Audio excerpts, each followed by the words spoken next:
Good evening, folks. It's Diamond with the Oppenheimer Ranch Project, Magnetic Reversal News, Sacred Geography, and Shinrin Yoku, bringing you a grand solar minimum update Tuesday, February 14th, around 6 p.m. Mountain Time 2023. Miracles are happening in Turkey as rescuers continue to pull survivors from the rubble. But the big story is snow the rest of February for most of the northern U.S. One system brings blizzard conditions to the northern plains as the next winter storm enters the west. Keep calm. It's boom time. And Valentine's Day. I hope you had a wonderful, loving day. Blizzards expected to hit tonight as winter storms blanket the Rockies, the plains, and the upper Midwest.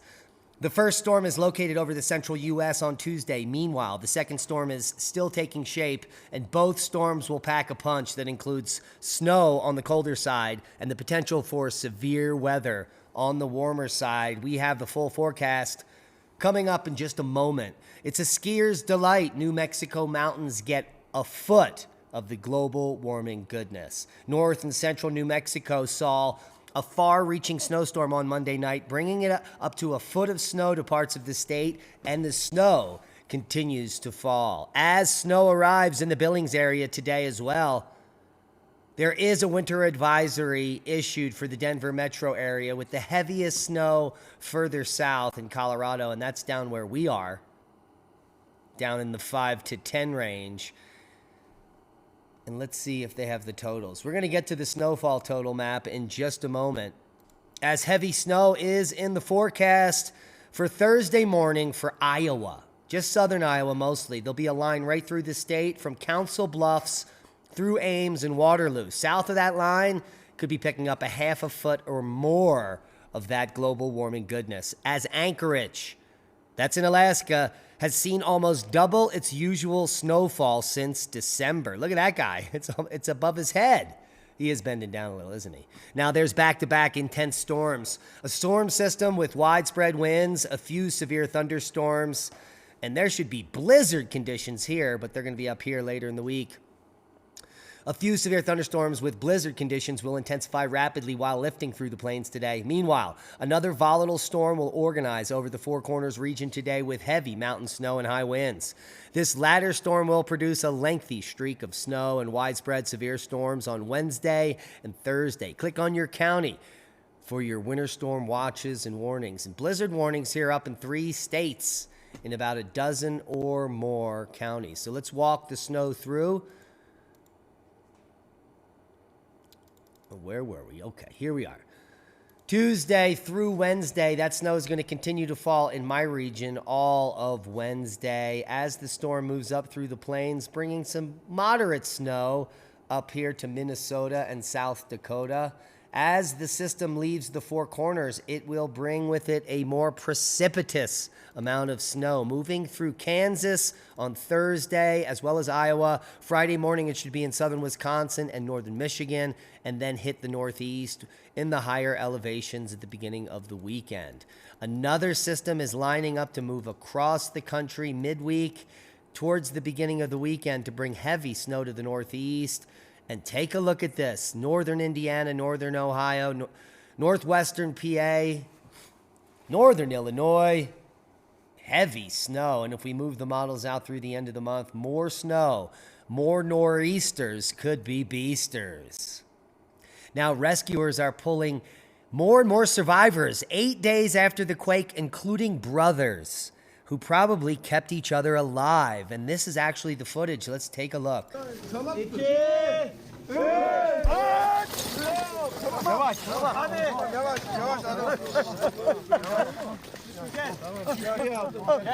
Şükrü gel. Arkadaşlar boşaltmayın, boşaltın. Hasan.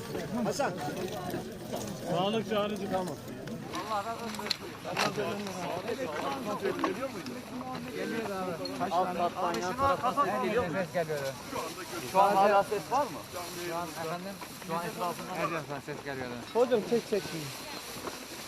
Enes dayı burada. İleri. Enes dayı burada. İleri. Hasan. Hasan. Sağlık çağrıcı tamam. Geliyor abi. Kaç tane? 65 geliyor. Şu an hala ses var mı? Şu an efendim? Şu an etrafından. Şu an hala ses var mı? Enes dayı burada. İleri. Sonra gelen bir mucizeden bahsediyoruz. Muhammed Enes. Absolutely stunning. Absolutely stunning. And that is good news. There are still people that have made it through the catastrophe. Seismic update. A few aftershocks continue in Turkey. Let's take a look here. Just a few slight rumblers here, 4.4. And then off the coast here, more 4.4s. There's that large rumbler, 5.6 in Romania. And the seismic swarm continues to occur up in Iceland, but it has come to a close. Most recent quake, 5.3 in Tonga at 159 kilometers. Nobody felt that. And all is quiet for the most part worldwide. Here was that seismic swarm that was happening off the north coast in the Kyrnes fracture zone, part of the mid-ocean ridge system in the mid-Atlantic.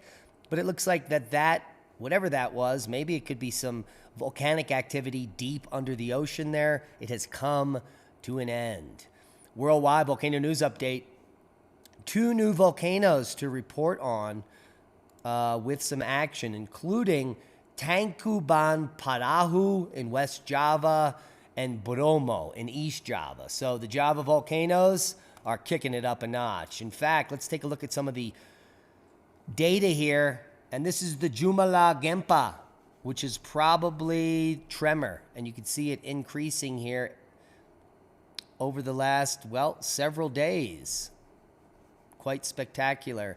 And this is the data set here for Tangkuban Parahu, a volcano in West Java, Indonesia, which is glowing, visible at night, and not a very dangerous volcano. Erupts at VEI 1 or 2. So, on to space weather news. Solar activity and solar indices are dropping slightly. Very little activity on the sun. We did have a long duration M flare, but low level. And really, I don't think anything headed towards us. In fact, what we have is ISWA showing a CME headed 90 degrees away from the Earth. So that's good news. As we see a fast-growing sunspot group that just popped up yesterday, another sunspot, AR3226. Let's see its current position. There it is. And let's look at the latest HMI and see if this has grown any. A little bit. Headed towards center disk, so the next 3 days we could see some Earth-facing activity from this sunspot's system. And let's look at the latest sunspot summary. And there we can see 3226, currently beta gamma, with a little bit of mixing in there, positive and negative. X-flare potential 5%. Do we have any other risks on the disk? Not really, just a lot of tiny pinpricks doing a lot of nothing. It is solar max during a grand solar minimum, so there is that. Now, some interesting archaeology if I want to bring to your attention. If you haven't heard of the linear Bankermick culture, it's a European farming innovation culture. This group of farmers, the linear Bankermack, also called the Bankermack or linear pottery ceramic culture, or simply the LBK, is what German archaeologist F. Klopfleisch called the first true farming communities in Central Europe, dated between 5400 and 4900 BC, 7,000 years ago. It's considered the first Neolithic culture in the European continent and was quite advanced based on the reconstructions of this house. But what's interesting about the LBK is that many of the burials show cracked skulls and arrow damage. In fact, 12% of the burials show some type of violent activity involved with it, as if these farming communities were being bum rushed and everyone killed and all their animals stolen. 7,000 years ago. Interesting. Read the article if you're interested in things like that. It will be linked below, like every other link we've talked about today. Now, the toxic chemicals released in the Ohio train, we have the list, and they are horrifying. In fact, according to the EPA, 4 main toxic chemicals from the Ohio train wreck have already contaminated either air, soil, or water at the crash site, or more. And they include vinyl chloride, which is a highly flammable, colorless gas used when making plastics, and a known carcinogen, butyl acrylate, a flammable, clear liquid used in making paints that can cause irritation to the skin, eyes, and respiratory system. Ethyl hexyl acrylate, a colorless liquid used in making paints and plastics that can produce hazardous vapors under heat. Well, thank God they blew that up. And finally, ethylene glycol monobutyl, a highly flammable, colorless liquid used in making solvents, which is deemed acutely toxic. So, some wonderful things dumped all over the ground in this poor town in Ohio. If you didn't know, Leah and I will be at the San Luis Valley Seed Exchange. And we'll be out there trying to help grow our local food shed. The San Luis Valley Seed Exchange has been an annual community gathering and seed swap since 2010. There are hundreds of varieties of free seeds available. This is the 13th annual San Luis Valley Seed Exchange. It's Saturday, April 1st and April 2nd at Joyful Journey Hot Springs in Moffett, Colorado. There'll be local vendors, a speaker series where Lee and I will talk. There'll be a seed swap, and it's a free event. So get to the San Luis Valley. Now, if you didn't know, Hemp Lucid is giving away free gummies all February while supplies last. Get your free gummies. What you're going to get is 2 stress gummies. These are their new mushroom gummies. The stress gummies have reishi, cordyceps, ashwagandha, and GABA. You're going to get the sleep gummies as well as the focus gummies.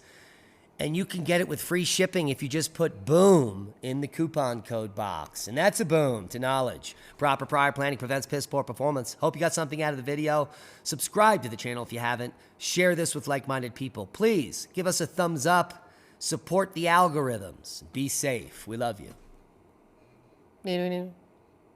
Oh yeah, did we say become a Patreon? Support the work we do and get all of our productions commercial free.